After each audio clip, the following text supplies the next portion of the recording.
Welcome to the Mic is Hot with my pop DJ Thomas.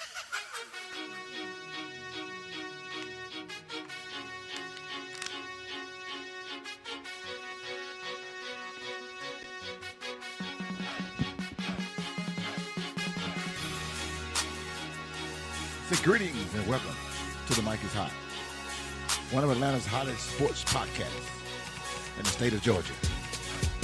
I'm your host, DJ Thomas, where we talk sports around the ATL. So tell a friend to tell a friend that the mic is hot right now. And without further ado, let me introduce you to my co-host for today's show. Ladies and gentlemen, without further ado, Mr. Bigtime. Hey, what's happening? Hey. I'm in on the mic. He's on the mic. This is my favorite co-host. He's not always there, but when he's there, baby. Bigtime, they call him Jimmy the Greek. Last year, he didn't miss. He hit it. Well, he missed it by one ball game. The NBA, he called it. The NFL, he called it. I mean, this guy is a genius.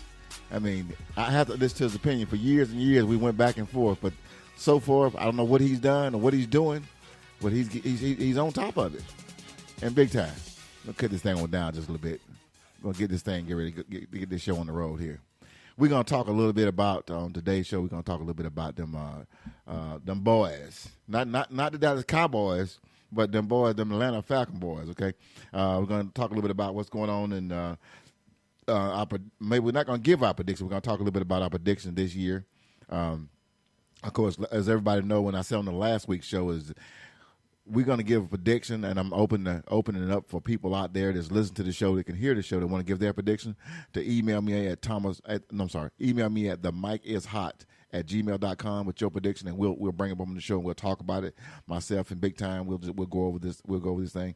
I also want to remind everybody out there that we have moved up this year. We out there. We're a little more. In places like we on iTunes, we on TuneIn, Facebook, YouTube, Twitter, and some other social media sites. I'm not really sure right now, but you can actually go on and search The Mic is Hot, the MIKEISHOT. Big Time, what's been happening, man? Let's talk about them Falcons, man. What do you think about your boys this year? They just finished the ball game with I don't know if you saw it now, with the Pittsburgh Steelers. What do you think about that game? Yeah, I saw the first quarter, I would say, and can you hear me? Yeah, Yeah, I saw the first quarter of it, and I was utterly impressed with what I saw. I mean, obviously it's a preseason game, and you can't judge too much on what the overall game is. Oftentimes, folks look at the score. And I don't really look at the score in a preseason game. But with what I saw, I was very, very impressed. As we continue in the show, I'll lay out some of the things that really impressed me about what I'm seeing in this team in the first two games of the year, and also the preparation leading up to the beginning of the season. Right. But I was very impressed. I looked closely at that offense in the first series, and even when I take into last week's game as well. Well, hey, Big Time, what do you think about your Pro Bowler, Matt Ryan, as quarterback in that first series? Was he impressive or what?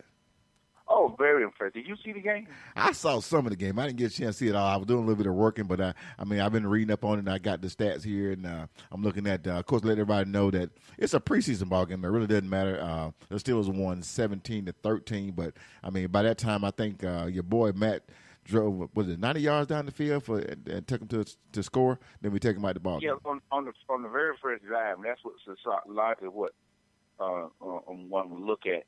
On that very, very first drive, the Falcons went in, and Matt completed all of his passes, and they drove the ball from the length of the field in for a touchdown. And that's the same thing they did on last week. They drove first series, and after that series, they pulled all of the starters out of the game, and good move in not trying to get them hurt. We will see a lot more of them on both sides of the ball this coming weekend's game. I just remember with the Saturday or Sunday. I know the game would be, what I understand, at the Georgia Dome. Hey, so no. Hey, hold on. Let's go back a little bit. I'm about to correct you like I had to correct myself the last show. The new Mercedes-Benz Stadium. It's not the Georgia Dome anymore, right. baby. We move it. We big time now.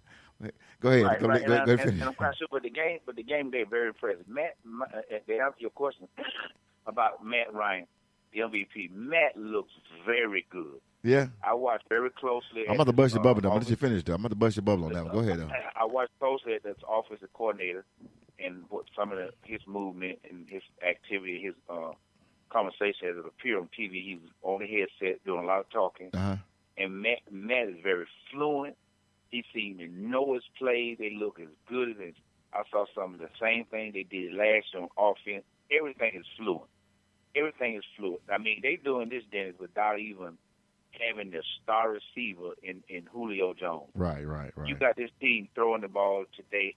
In fact, I think that they got a new guy come out of this series now. A number one guy, last name is Davis.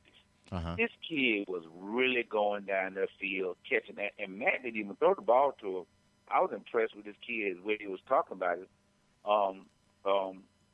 He was operating under the backup Matt Schaub and Sims. Right. I think that's the third thing quarterback. Oh, this guy was looking so good. It looks like this team has a lot of guys to throw the ball to, and a lot of movement. The offensive line, downfield blocking, all look good, regardless of whether it was a preseason game or not. Well, you know that first unit on every team is going to start. Right. And the same thing happened by all teams. They let their first unit play, and after that first series or so, they pull them. Right. Well, you're looking at probably the best squad that they're going to have on that first drive. And so an offensive team doesn't show everything they're going to do. But when you see fluid movement, you see completed passes, you don't see no mix-up on the hands-off, you don't see no shot clock problem, everything look good. And then let me remind you, the same thing happened on the defense side of the ball. Wow. Oh, my goodness. But I'll speak to your point. I want to get on the defense because I've been watching the defense closer than I've been watching the offense. But to answer your question about what Matt has done, Matt did an excellent job. Okay. I carried over from last game up to this game, and he did a much better, just as well this game as he did the last game. Okay, good. I got that now. I can agree with you to a certain extent, but I watched the little I saw this week and last week. I didn't get a chance to go to training camp like I normally do this season. But one thing I saw, man, I think I agree with you. They moved that ball down the field, and that's the most important thing to get it downfield. One little wrinkle that I saw that was, to me, was important, and it's something that takes Matt back a couple of years. He need to get his timing down a little bit more and make sure we get the ball in front of the receiver. Because several times I got the receiver, they made the catch, he throwing it behind him a little bit more, maybe not out in front of him where it should be right now. But I think that's something that'll come. Of course, we said it's preseason, but to me, with Julio and Sanu, they can catch almost anything Matt throws out there. But that's something I just think we need to work on a little bit more. I like the idea that we played Pittsburgh still in Pittsburgh for a preseason game compared to years past where we've been playing teams like Jacksonville and teams that was not a competitor. We all know when Pittsburgh come to play, whether it's preseason or regular season, they come to play, and we need that. We need that test on the field with our first offense and defense, and see how it reacts against a competitive team that's most likely Pittsburgh will be back in the playoffs again next year, the way it looks. But I like the defense as well. I think they said what's the boy named McKenzie. He got a chance to get out there and he looked pretty good. And I'm hoping he gets a chance to play the next couple of ball games because he's going to need it. This guy's first time in the NFL. We know what kind of player he is, and behind Dan Quinn, as Dan Quinn being the head coach, and I think. On the defense, Dan's going to get him where he needs to be, along with other players that has the experience out there. One thing I like about these Falcons is defense, especially, man. Now, when they say brotherhood, they are brotherhood, man. They work together. You don't see a lot of fighting like we did years past. These guys are working together. They're learning from each other. I mean, Vic learned from what's that guy last year was defense that when we released the defensive end. I think Vic picked up a lot of stuff from him. Like, who am I talking about? Big time. I think it was Sweeney. Sweeney, yeah. Yeah. They was on the fence and signing him. Yeah. But they finally made a decision not to sign him because obviously his age. He brought a lot to the team last year.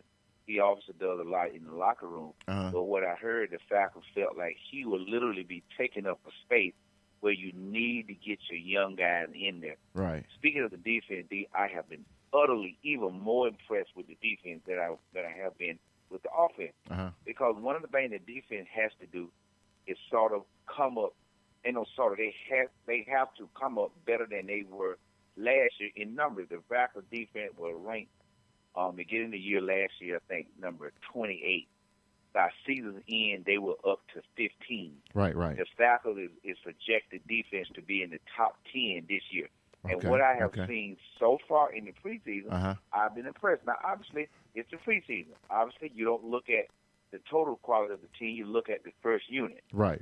I have seen what I saw today. Now, obviously, Pittsburgh running back, Davion Bell, is a whole lot right now. Right. So they're not. So their true running game is not there.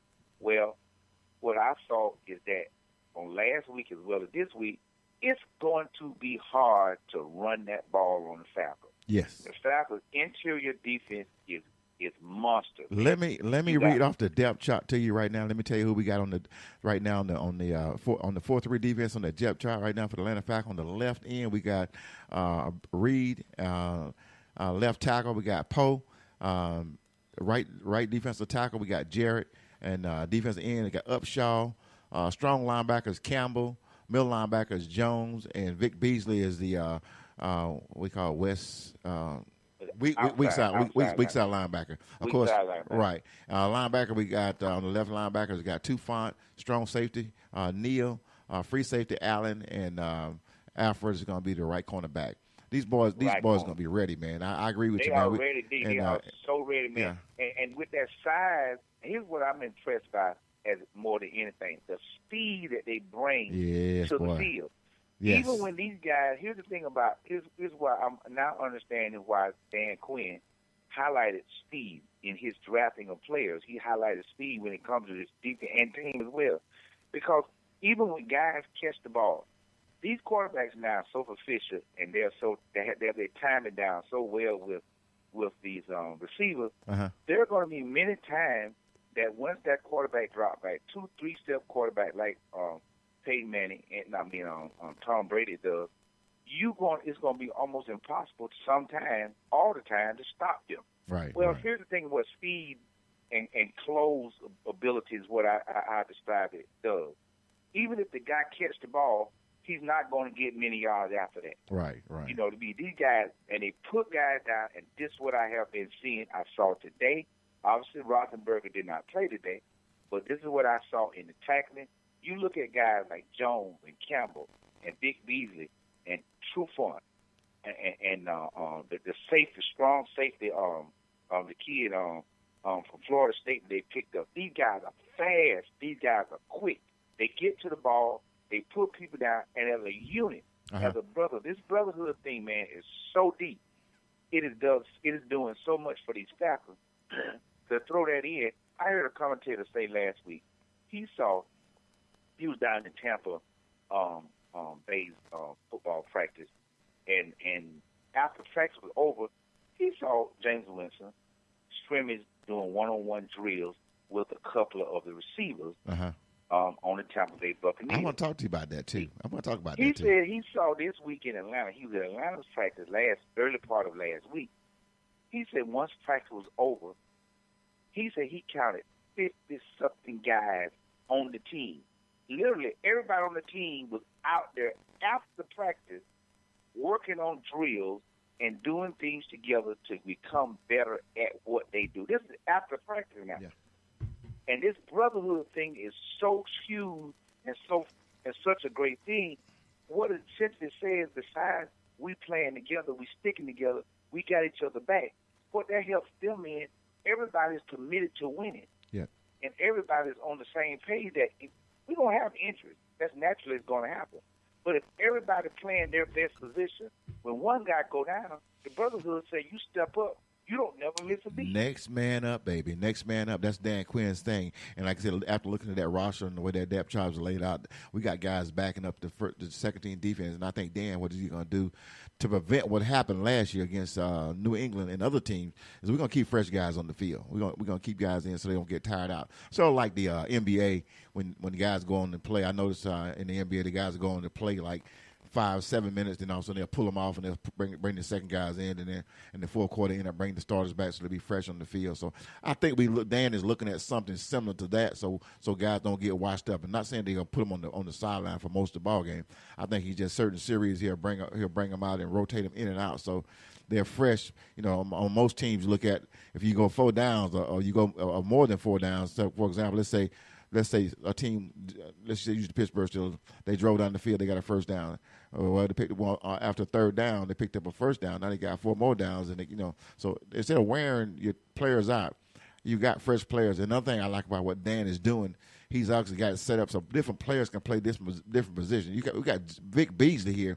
Last year was the sack leader in the NFL for defensive end. Now this guy's an outside linebacker, and of course we know he can go back to defensive end along with Poe and some other guys on the defense.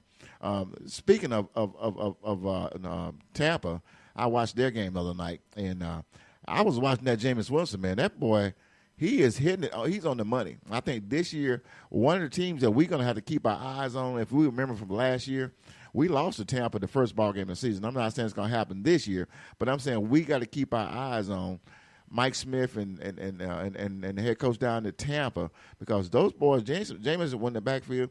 He drove the ball the length of the field and scored and came back again. And so I'm impressed with what I saw with Tampa, and I just know we got to. I'm not saying that we can't do it, but I'm just pointing out teams. I mean, New Orleans Saints is playing right now, and I kind of got a right out on them looking at those guys, but they don't impress me that much. So I'm not. You never know, but I don't think they're going to be too much better than they were last year as our team to compete with. Carolina, I didn't see a whole lot in Carolina. I watched those guys the other day. I just don't think they got a whole lot of full set. I mean, they might have offense. Not Jameson. Getting that boy mixed up with Cam Newton. He can get the ball. He can get the ball down the field. Of course, he can scramble. But defensive wise, I think they still suffering there. How do you feel about those two teams? Well, one thing I have watched a lot of them. I've been hearing conversation, and as the season progresses, I will definitely be keeping a more eye on them. But my overall impression of them, particularly speaking of Jameson, I think this will be his 3rd year in the season, and he's still developing. He looked good, man. He looked good so far. But one thing I heard many talk about him is in that last year, and they don't see much different in this year. He stole a lot of interceptions. Uh-huh. He threw a lot of. He's one of the leaders in interceptions the last 2 years that he's been in the league. Now they did pick up another big receiver. Some of the complaints were he didn't have a big time receiver. They got another guy that they didn't have last year. Used to play with Philadelphia named Deshaun Jackson. Right. A feaster that James can throw to. Yes, but man. That cat looks good too. My thinking is this: if you put pressure on a quarterback who's still learning, as talented as he is, he's still going to be tested. The test has not, in my opinion, passed the test yet for them to say are they better than us or we have a concern. Obviously, they in our division, and we got to keep an eye on them. We got to beat them. They're always going to be playing us tough. But I think we still are the dominant team to beat in the division. Speaking of the Carolina Panthers, Cam Newton hadn't played in neither preseason game. Obviously, that says to me he still is somewhat recovering from last year's injury, and I don't think he's hurt in any way, but I think Cam's biggest problem is in his head. Cam got to get back to where Cam was 2 years ago, which was that Super Bowl run. Even on that Super Bowl run they had, I literally think that was a fluke because they were hyped up. Cam was carrying that team, and I think the result of what he did that year is affecting him right now. That is, he got beat up pretty good. Right. And a quarterback cannot be effective in this league for long when he did what Cam did 2 years ago. So I'm not concerned about them. Their running game still is suspect.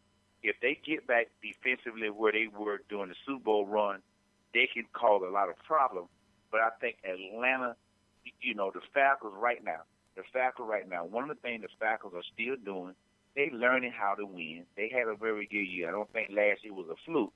But one of the things they got to do is learn to come to the game with an attitude. And I think this is what DQ is bringing. Right. Coming to the game with an attitude, not that you can't be beat, but coming to the game that with an attitude that says, you got to beat us.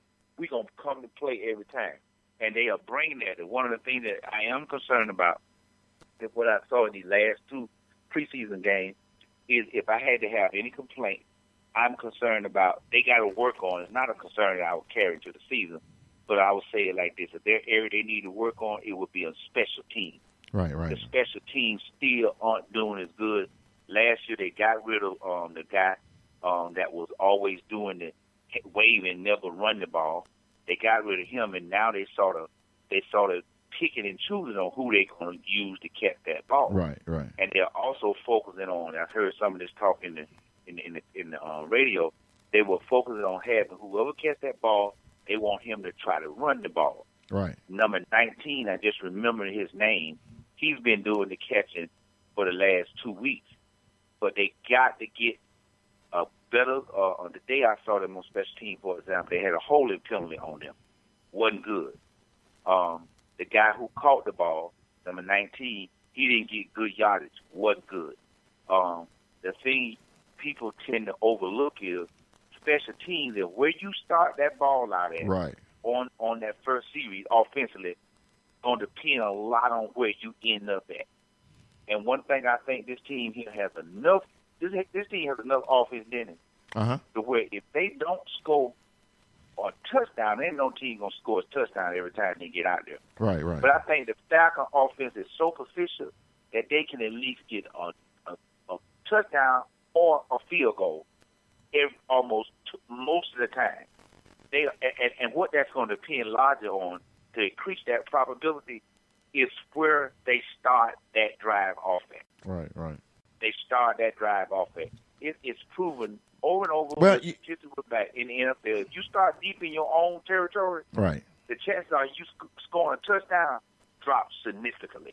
Right, and one thing I want to say about that is, last year Brent, I can't forget the boy's name, the return guy for the Falcons. Yes. I mean, he wasn't impressive. I mean, a lot of times he didn't. I was in the 20-yard line. He let the ball go to the end zone or whatever. Weems,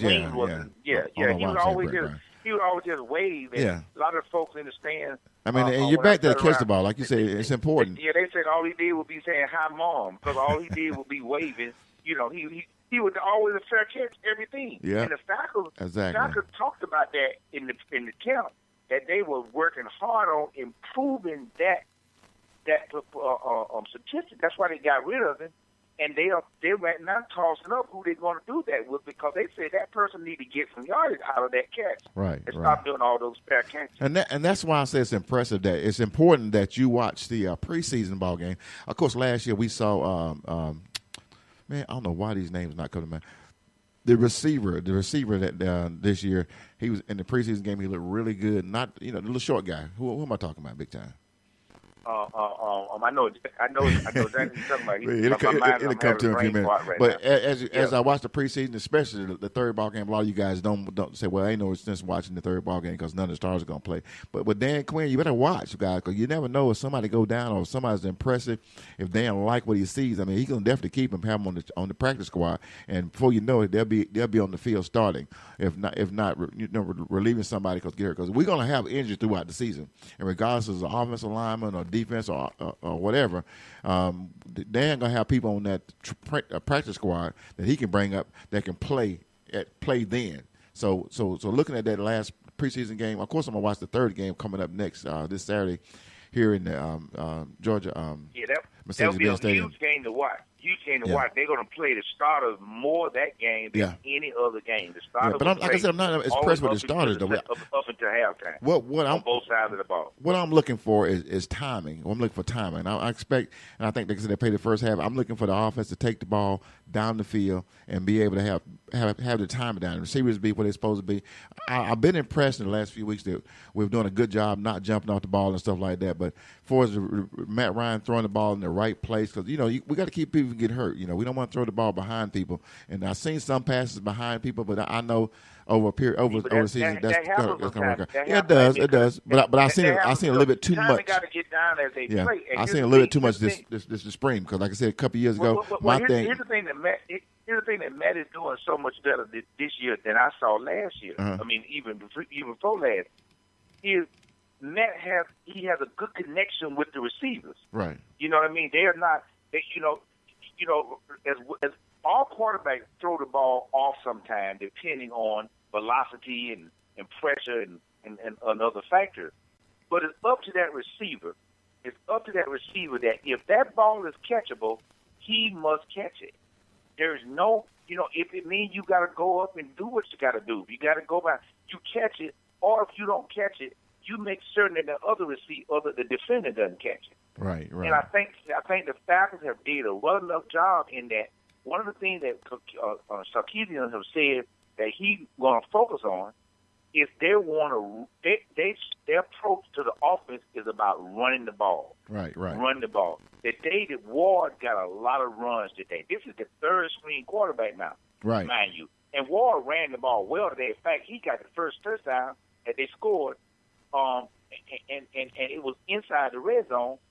This team. That's what I'm talking about, Ward. That's what I was trying to talk about earlier. Yeah, if they focus on that, if they focus on running the ball first, and also the Falcons must do. I haven't seen that. You won't see it in the preseason, but they must become more proficient in the red zone. Yes. The Falcons have proven the last 3 years they can drive the ball down the field. But what has hurt us was when we got inside that 20-yard line, we do not come away with touchdown, and we wind up having to do field goals. This is what has made, for example, the New Orleans Saints, Drew Brees, so proficient in his years as a quarterback. They are one of the highest scoring teams in the NFL percentage-wise. Absolutely. Inside the red zone. The Falcons has to improve on that, and I think Matt's maturity in this offensive scheme will do that this year. I agree. Hey, man, I'm going to jump over here on this schedule right quick, and then we'll jump around a little bit more, and I'll give you the opportunity. If there's something you want to talk about in particular, we'll go on there. But I want to kind of jump on the schedule. One thing I saw on the schedule that I looked at the schedule and I studied the schedule, and I know that it looks like just a regular schedule. But what's my main concern is the last four ball games of 5 ball games of the season are division games. We don't start playing division games. Our first division game is going to be against the Panthers on November the 5th. And I'm concerned about that because of the fact that, you got all these games before then, and it's possible someone could get hurt. And if someone get hurt, that could actually determine the second half of your season. I think when they make this schedule, the NFL make this schedule, they have somewhat. I'm not saying they do it this way on purpose, but I think they do things. I know they have primetime games scheduled for a reason on purpose because they know by certain times of the year. Like you said, we got 6, 7 primetime games this year. But I think that could be a factor if we don't win the division. That could be a factor. In the last game of the season, I see we got the Bucks here on November 26th and again on December 18th, which is the last ball game of the season. And like I said, I think Tampa's going to be pretty good this year, and that can affect us. So what say you about the schedule? Do you have any concerns about the schedule this year? I can run it down real quick if you want me to, so I can kind of let you know who's playing. Let me run it down real quick. The first ball game of the season is September 10th. It's going to be at Chicago. The second game is here in the new Mercedes-Benz Superdome. That's September the 17th against the Green Bay Packers. On Sunday, September the 24th, we're going to be at the Lions. On October the 1st, we're going to be at the Bills. The Bills will be here. The Buffalo Bills will be here. On Sunday, October the 15th, we got the Miami Dolphins. On Sunday, October 22nd, we got the New England Patriots, which we all are looking for. I'm sure a lot of fans are. On Sunday, October the 29th, we're going to be at the Jets. Sunday, November the 5th, we're going to be at Carolina Panthers. That's the first, like I was saying, that's the first division game of the season. On Sunday, November 12th, we're going to take on the Dallas Cowboys right here in Atlanta. On Monday night, November the 20th, that's going to be the Seattle Seahawks. See, we get into the meat of the schedule. Those 1, 2, 3. It's meat of the schedule. And then we turn around and come back, and after the Seahawks, we got Sunday, November 26th, we got Tampa Bay Buccaneers, which is the first division ball game, which would be the last year. December the 3rd versus the Vikings. That's going to be here on Thursday, December the 7th. We play the New Orleans Saints. And the last game, of course, is Monday, December 18th, where we take on the Tampa Bay Buccaneers. What do you think? Well, the schedule this year, to me, really doesn't matter. It doesn't matter? Now, to break it down, I prefer, as a fan, I don't know how the teams look at it, and they can't control the schedule.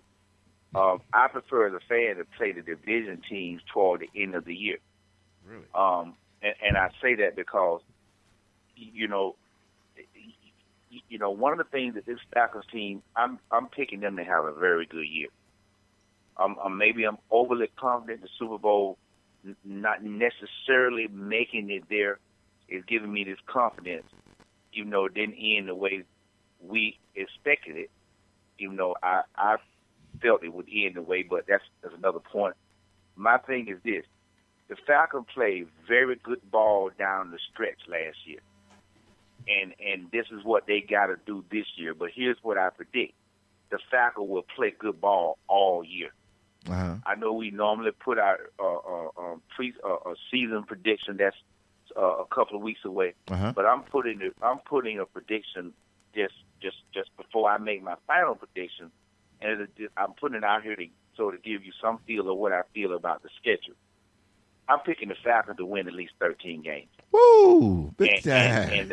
And so when you look at these teams that they play, they got to play who they play. Uh-huh.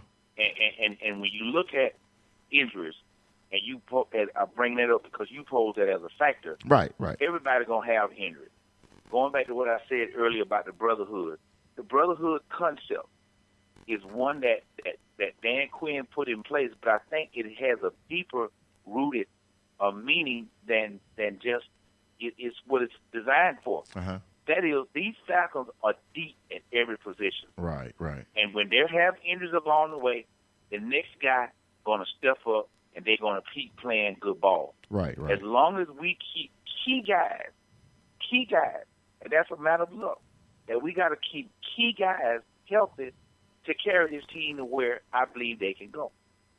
And one of those main guys, in my opinion, on the offensive side of the ball, largely where it's at, is Matt Ryan and Freeman. Matt, the quarterback and the running back, and one of the key linemen, Alex Mack, who's the center, has to stay healthy. To stay healthy. I would agree with you on everybody to stay healthy. That's a concern. I think I would be concerned for every coach and every team in the NFL to keep all those players happy, to hopefully get what you've been practicing for all season. One of my concerns for the Falcons this year, we have a couple of new key people on the staff, the offensive coordinator. And I was trying to watch this game today and watch play selection. See, to me, I get a little technical with it. I start watching the little stuff, because I know the little stuff makes a difference. If I can sit there and start predicting what play they're going to run next, and then I know the opponent can. Because I know one thing that Shanahan did last year, he was very good about mixing plays up and running different plays and very aggressive. I ain't going to say him myself, him and Dan Quinn on fourth down. A lot of times we went for it on fourth down, whether we made it or not, which I think is good for the team as well to show them that, hey, you're trying to win. You're not just trying to kick a field goal. So, I mean, a lot of times we was up high, but we still went for it on fourth down because I think it's good. It's good for football. You want to say something? Well, that's a concept that Dan is brought to this team from his past coaching job. Uh-huh. Always be aggressive. He said that's never going to change. That's why he's talked about in several conversations after the Super Bowl. If he had to do it over again, he would have went for it and kept moving the ball, even though we know he should have slowed it down a little bit. But this team has an aggressive spirit. But going back to that schedule that you talked about, I'm not fearful of who we playing this year. Obviously, we got to win our division. Obviously, we know that it's always going to be tough within our division. within Carolina, Tampa, and New Orleans. We know that. Right. So the fact is, if we get key guys hurt, well, we got enough on every position. Right. Every position, man, except only concern I have is the quarterback and running back. Right. And maybe that center in the offensive line, because Alex Max the center is a key to help block for Mac Ryan and the centerpiece of that offensive unit up there. And when if Matt can stay healthy, if Matt is smart, Matt play a certain way, and regardless of how he play, he can get injured. But if we keep these guys, if we keep key guys, and I can name guys on the defense side of the ball, but I'm just going to say as a unit, if we can keep key guys from injured, having a dramatic and serious injury, we'll have a great season no matter who we play. I'm not putting as much emphasis. If one can say it this way, I'm not putting much emphasis on the New England game because it's just going to be one game. Obviously, it's going to be a game that we want to win or prove that we should have beat them last year, but it's not going to be nothing but a game. And we got to concentrate on the bigger picture. The bigger picture here is we've got to come into this playoff playing good ball. We got to do it. And I think if we do that, we can go deep. I agree, big time. We're going to take a commercial break right now and give yourself to catch your breath, and we're going to come right back with strong talk here on the Falcons and what we're expecting this upcoming season. You're listening to the Mic is Hot right here with DJ Thomas and Bigtime. We'll be right back after this commercial break, okay?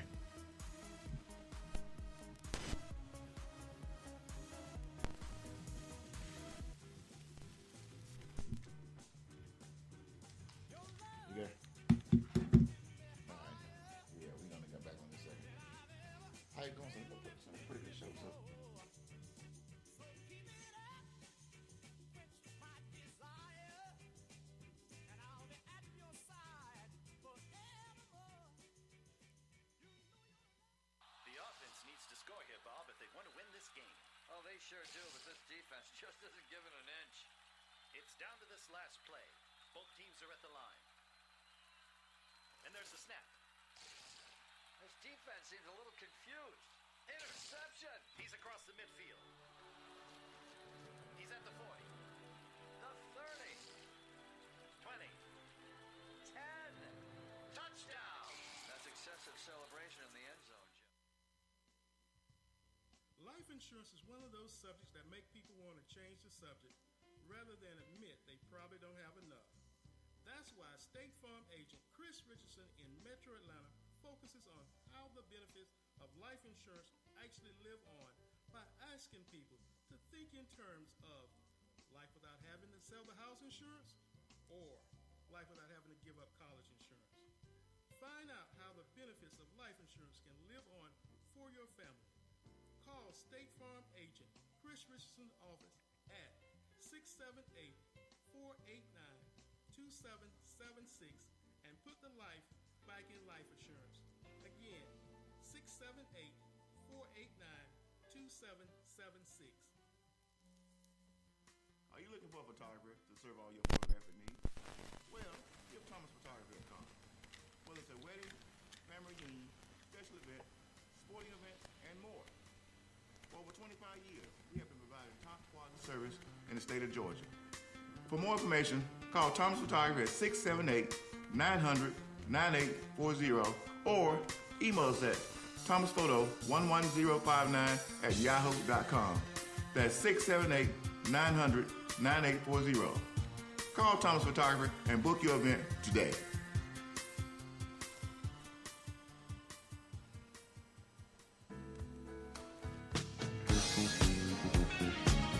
Okay, we're back on the Mic is Hot. Just want to remind everybody once again, one of the hottest sports podcasts in the state of Georgia, right here. The Mic is Hot. I'm DJ Thomas, and we got Bigtime, my co-host, talking about the Atlanta Falcons and what's going to be coming up on this upcoming season.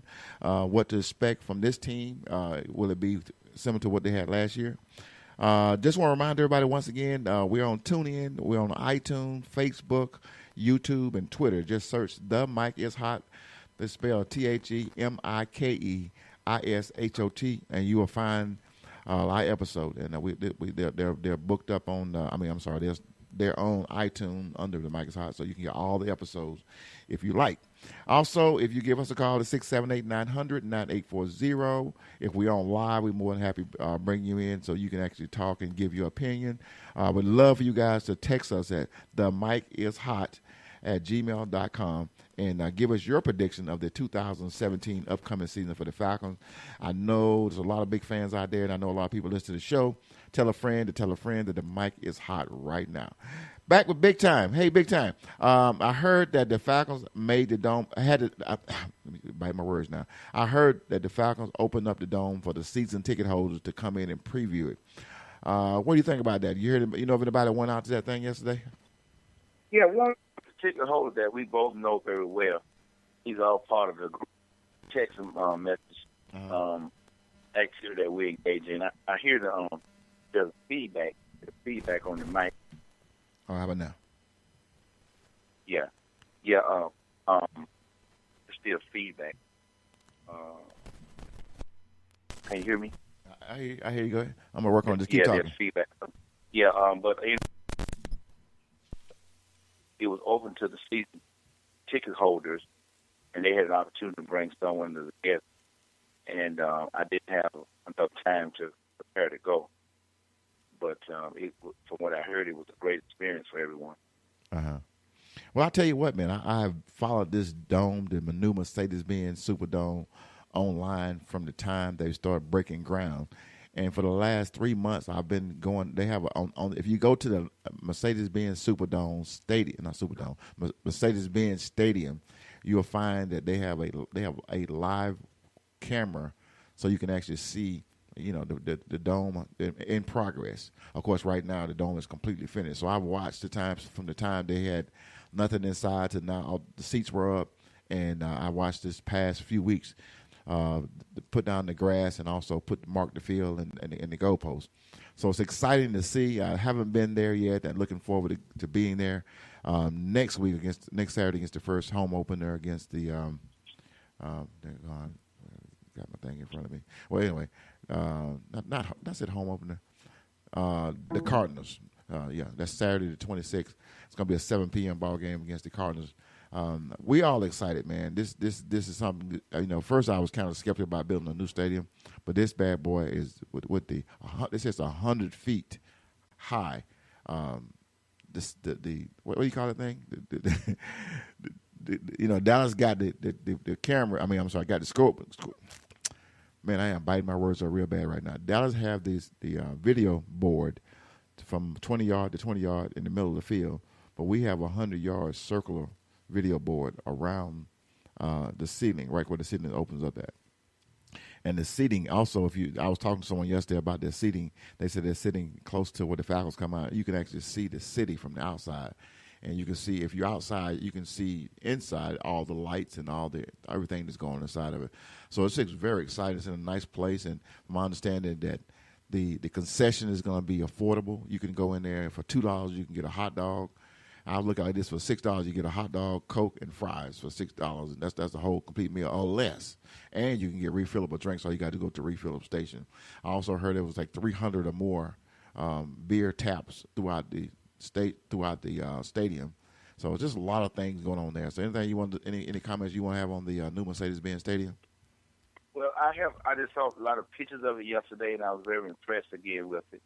And I'm looking forward to going to the game. I'm hopeful that I can get to that first game.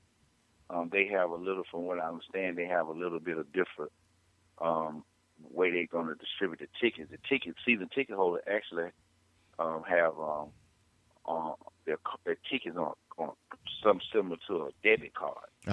So it's not a print ticket that you'll get anymore. Okay. Season ticket holder, they can only just swipe their card as they go in the game. Wow. And that's going to make it a lot more convenient for the season ticket holder. It's going to probably put a damper on these scalpers because the way if you want to get a ticket from a season ticket holder, you're going to have to sell that ticket to somebody else. You're going to have to go onto the app. Let me ask you a question. Now, saying all that, What about the season ticket holder to say, you know what, I'm not going to this ball game. I'm gonna, before you could actually take your ticket and put it on StubHub. Is there a way you can actually put it on StubHub or another social media site? I'm quite sure there is, but from what I understand, I asked my guy specifically about that. He said if he wanted to give me a ticket or sell me a ticket for a game he doesn't go to, I would have to go on the Falcon website or download the app to my phone, and he can send me the ticket through that app. Wow. And then I could take that ticket from the app and take it from my phone or through my email, and I can present that at the interest, and social media. Scan it. They can scan it through my phone. Right. In other words, they're trying to eliminate this paper ticket scan and all that good stuff, huh? Yeah. So, and I'm quite sure if you walk up to the window and bought a ticket, you probably would get a print ticket. But everything is about that scanning. Right. That's taking place on that card. Right. And also the season ticket holder, they literally have bought their seat. They own their seat. So their seat is there for. Now I heard that they resell the seat for the soccer team. So it's not. It's only for like football. But when it comes to soccer, not for other events. Right. Yeah, for that game, for that season, you own that seat, and they got them for.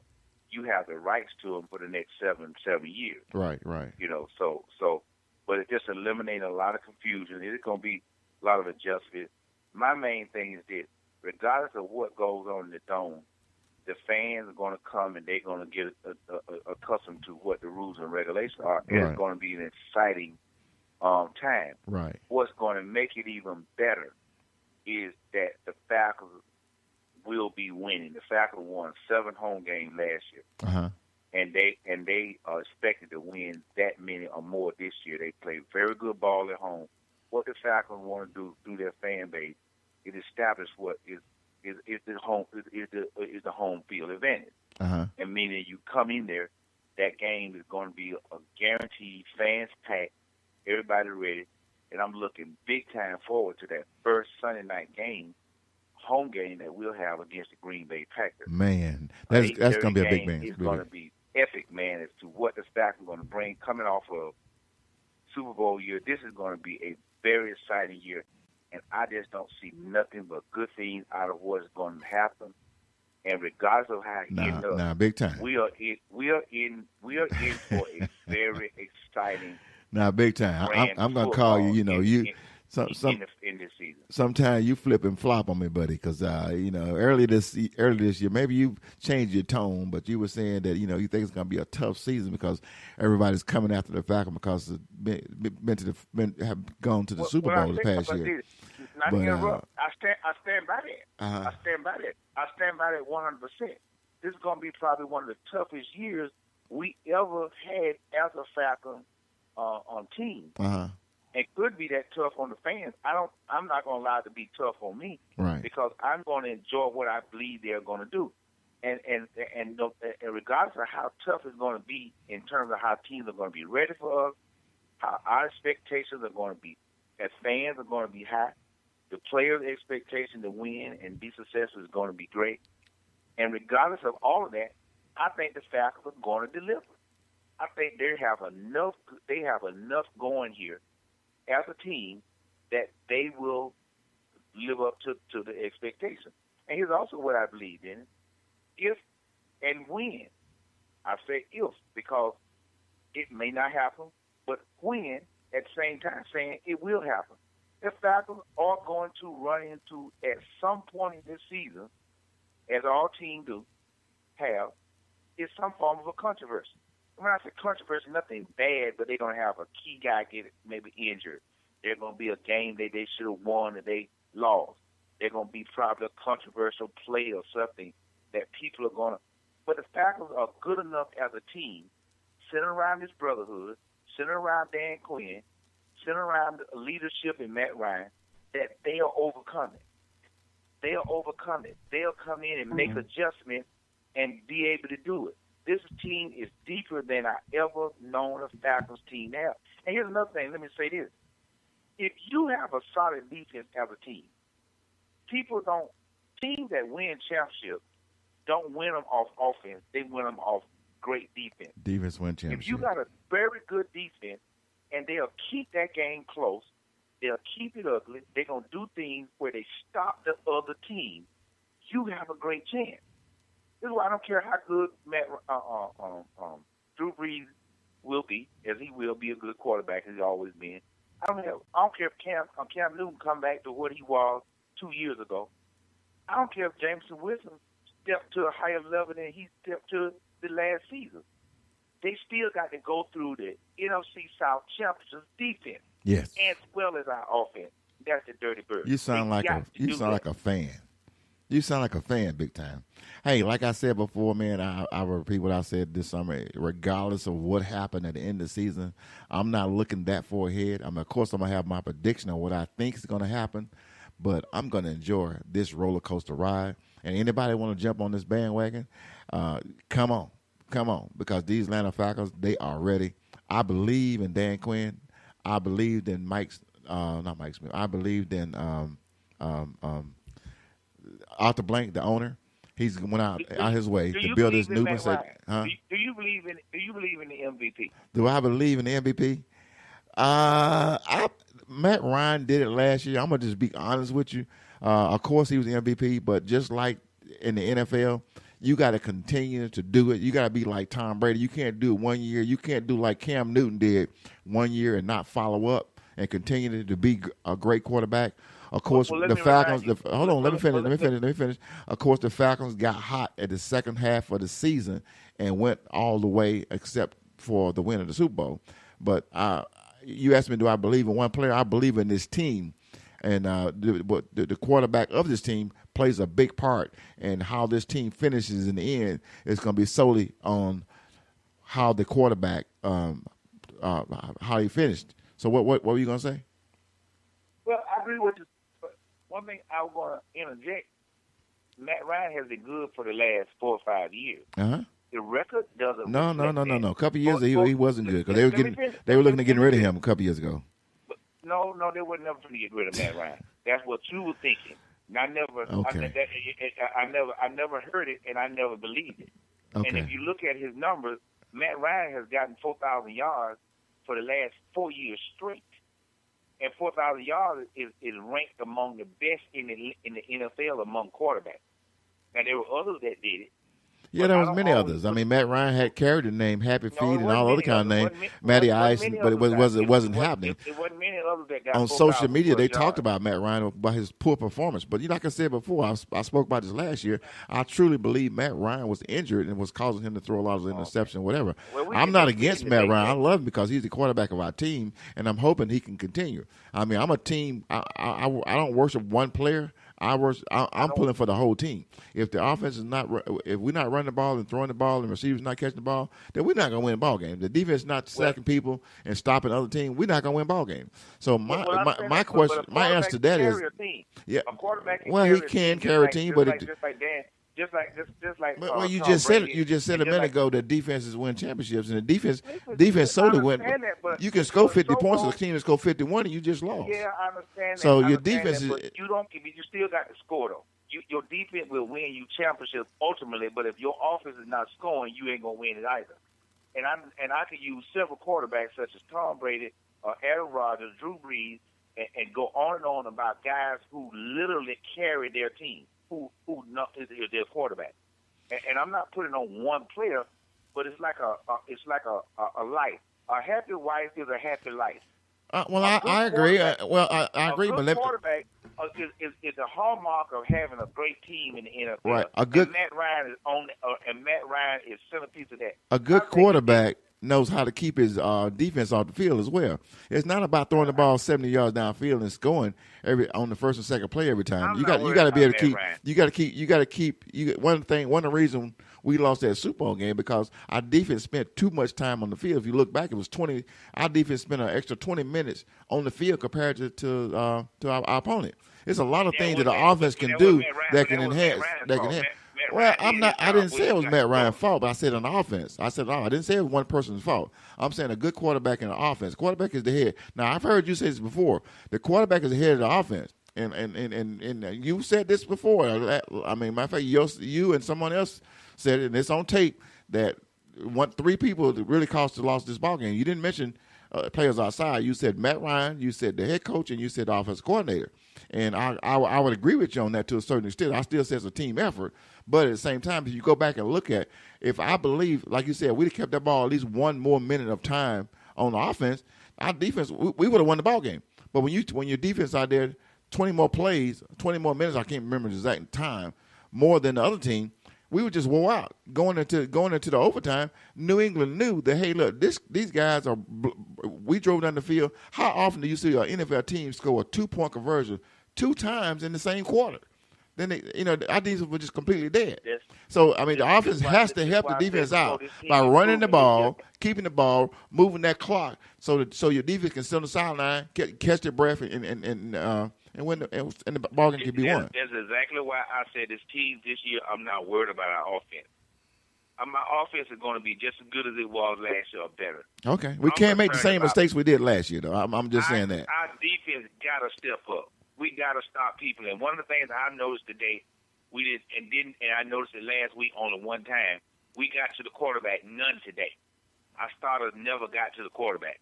Last week we got to him one time. Now, obviously that was in one Well, series. this is preseason. And in the preseason. Yeah. But our defense has to be up in the top 10. Right. If we can get this defense down to 6 or 7, between 5 and 7, we can be a dominant team.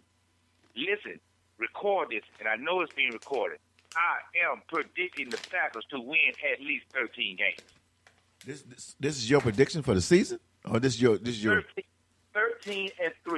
I'm predicting the Atlanta Falcons to go this year.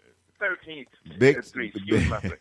Okay, but you know what? Of course, we're gonna give you the benefit of the doubt, as we always have.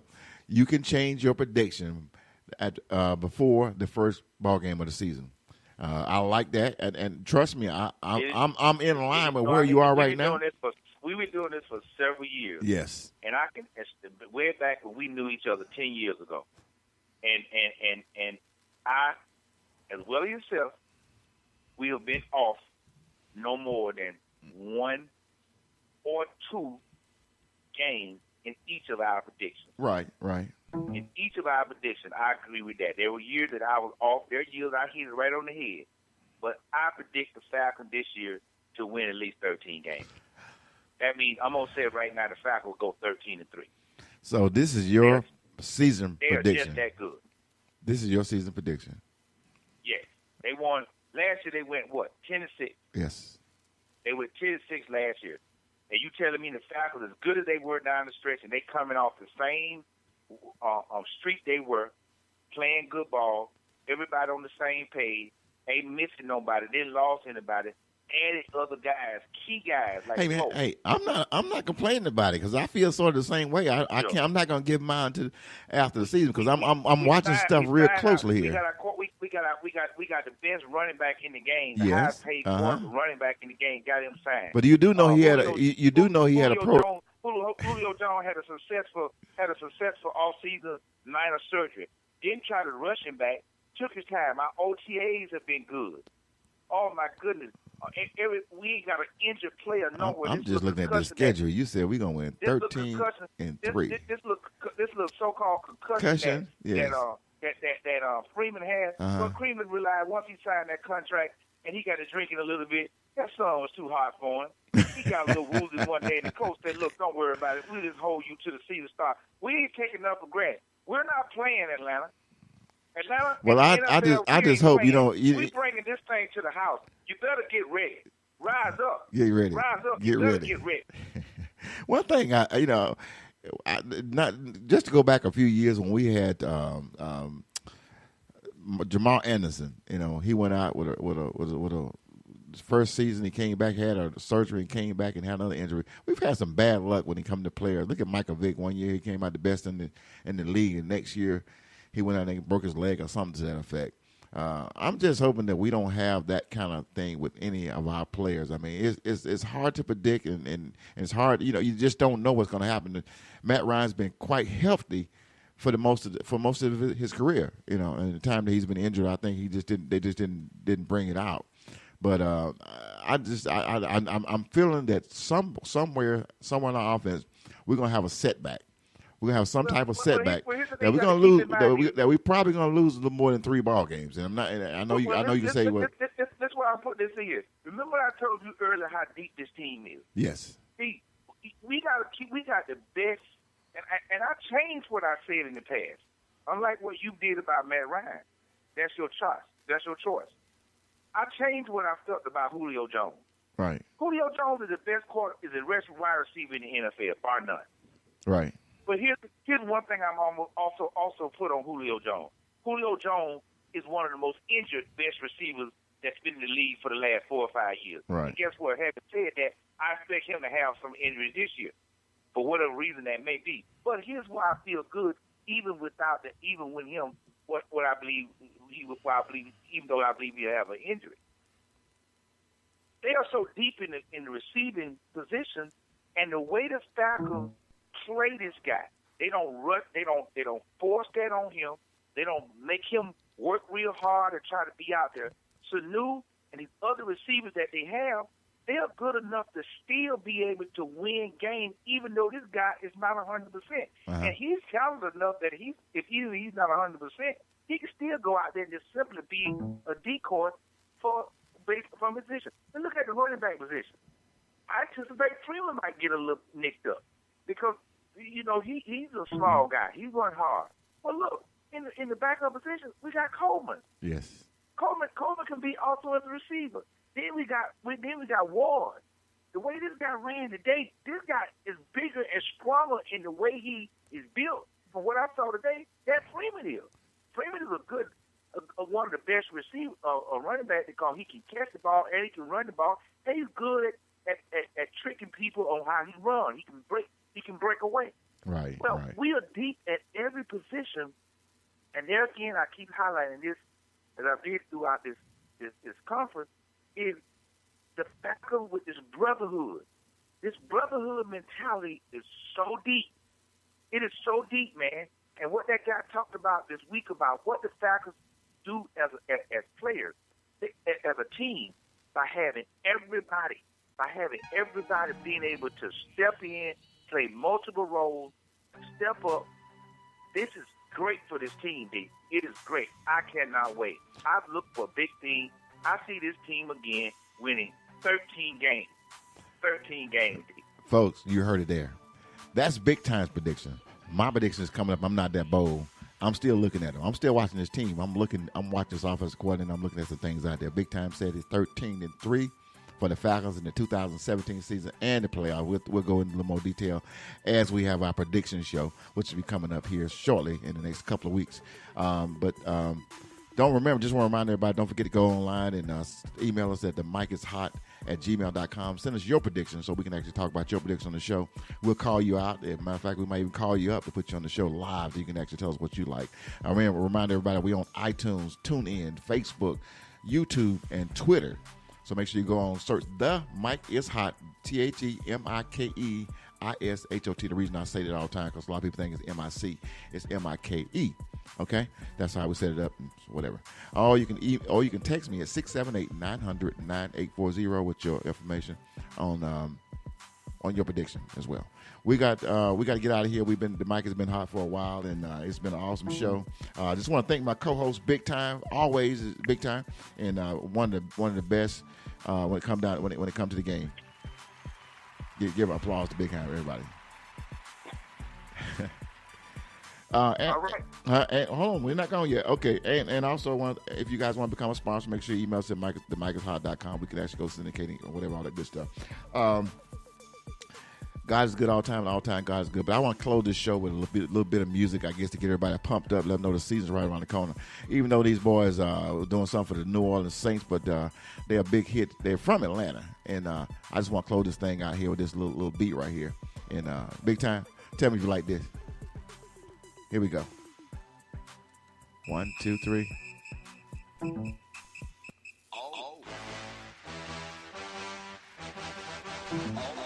time. Big time. You there? Big time. Yeah. It's been a plum pleasing pleasure, buddy.